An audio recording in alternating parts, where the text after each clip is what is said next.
एक बार की बात है। बिकू अपने दोस्तों के साथ पढ़कर आ रहा था।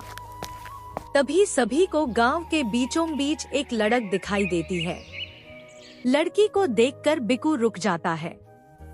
अरे भाई क्या हुआ, तुम रुक क्यों गए? वो देखो शिंटू, कितनी खूबसूरत लड़की है। मुझे तो देखते हैं, इससे क्या हो गया? क्या देखो तुम भी, क्या मजाक करते, प्यार हो गया। क्या बिकू तुम भी क्या मजाक करते हो? ना लड़की को जानते हो ना कुछ।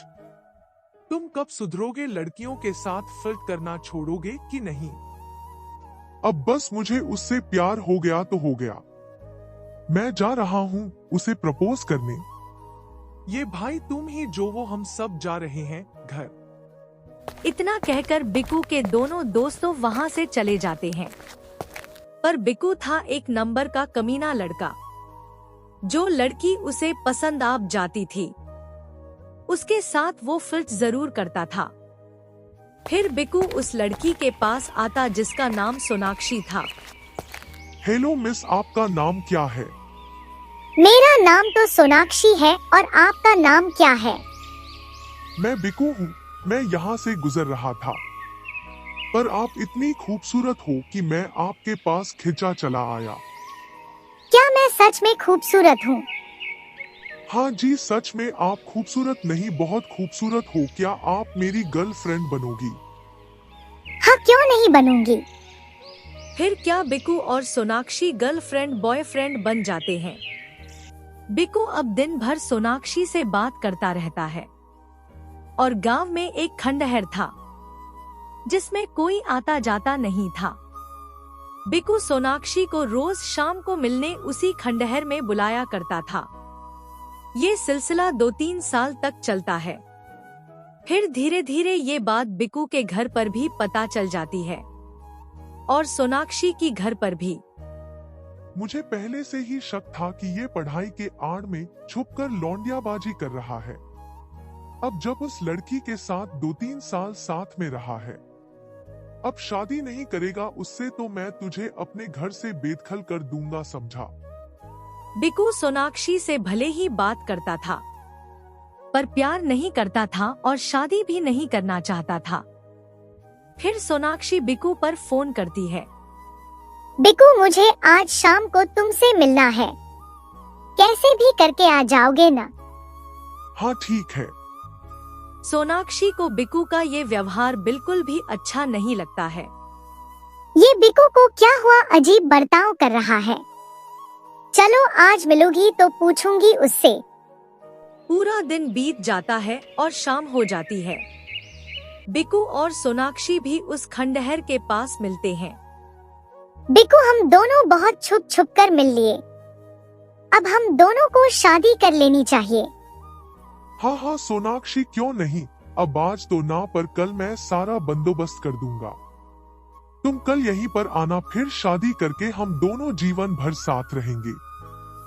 यार मैं आज बहुत खुश हूँ। फैमिली, कल हम दोनों एक हो जाएंगे। हाँ हाँ, अब तुम जो काफी लेट हो गया है, कल मिलते हैं। ठीक है तो बाय। दोनों बात करके अपने अपने घर आ जाते हैं।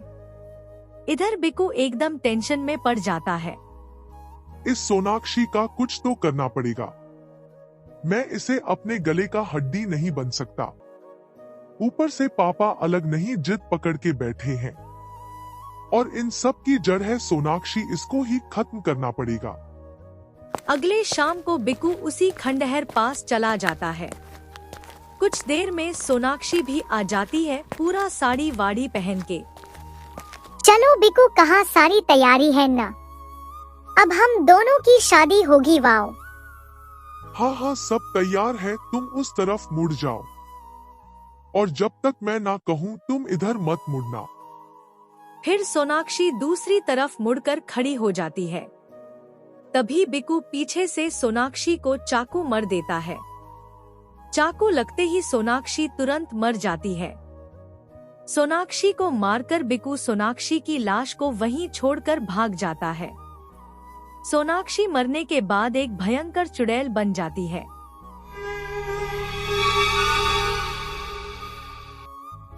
जो कि बहुत डरावनी दिखाई पड़ रही थी। बिकू, ये तुमने मेरे साथ अच्छा नहीं किए। मैं अब आ गई हूँ, अब तुमको नहीं छोड़ूंगी, नहीं छोड़ूंगी। फिर चुड़ैल अपनी लाश को छुपाती है और बिकू को ढूंढने निकलती है। चुड़ैल बिकू को खोजते खोजते एक पार्क में पहुंच जाती है। वहां वो दिखती है कि बिकू एक लड़की के साथ बैठकर बातें कर रहा था। मुझे मारकर ये बिकू दूसरी लड़की भी पटा ली, मानना पड़ेगा इसे। सच में बहुत हरामी लड़का है ये बिकू। फिर चुड़ैल उन दोनों के पास जाती है। चुड़ैल बस बिकू को ही दिखाई दे रही थी। चुड़ैल को देखकर बिकू पूरी तरह से डर जाता है। चू चू चू, चुड़ैल मर गया रे। अरे बिकू, तुम ये क्या बोल रहे हो? हाँ, मैं वापस आ गई हूँ और तुझे मैं छोड़ूंगी, अब मैं तुझे मार दूंगी। बिकू चुड़ैल को देखकर वहाँ से भाग जाता है। ये बिकू अजीब सी हरकतें क्यों कर रहा था?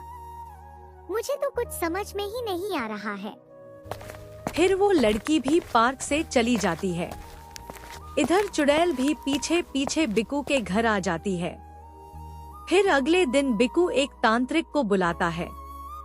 तांत्रिक को देखकर बिकू के मम्मी पापा उससे पूछते हैं कि ये तांत्रिक बाबा क्यों आए हैं, पर बिकू घर वालों को कुछ नहीं बताता है। तांत्रिक बाबा, आप अपना काम शुरू करो। फिर तांत्रिक बाबा हवन करते हैं और अपने मंत्रों द्वारा चुड़ैल को वहां बुलाता है।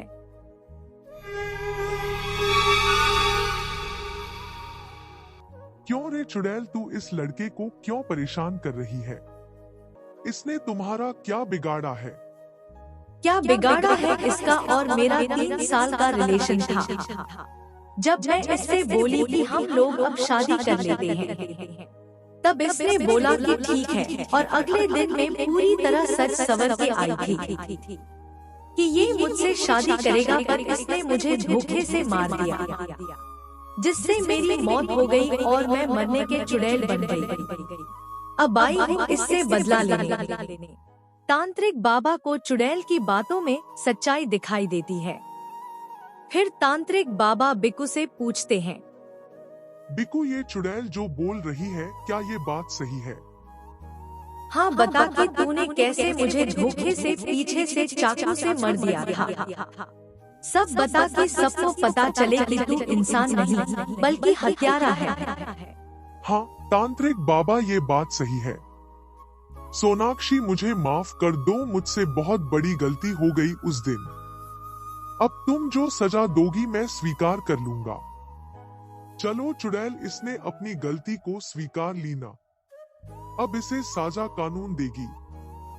फिर तांत्रिक बाबा मंत्र पढ़कर चुड़ैल को मुक्ति कर देते हैं और बिकू को पुलिस जेल में डाल देती है।